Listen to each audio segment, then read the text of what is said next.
సీతారామరాజు గారి వర్ధంతి సందర్భంగా ఈ కార్యక్రమం పెట్టడంలో దాంతోపాటు మనందరికీ అల్లూరి సీతారామరాజు అంటే గుర్తొచ్చేది ఫస్ట్ మనం చిన్నప్పుడు సినిమా బాధిస్తాం. స్వతంత్ర ఉద్యమంలో ఆయన చేసిన పోరాటాలు, ఆయన చేసిన మంచి పనులు, అల్లూరి సీతారామరాజు అనే ఆయన మనందరికీ రోల్ మోడల్. ఆయన స్వాతంత్రానికి తీసుకోవడం ఎంతో కృషి చేశారు.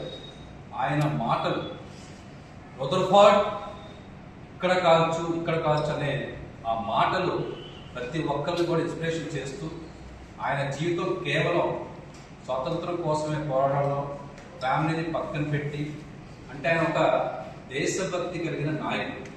ఇలాంటి నాయకులకి ప్రధానమంత్రి నరేంద్ర మోడీ గారు ఆయన జ్ఞాపకార్థం భీమవరంలో ఆయన కోసం విగ్రహం ఏర్పాటు చేయడం జరిగింది. అది మా పార్టీ గర్వంగా ఆలోచించాం.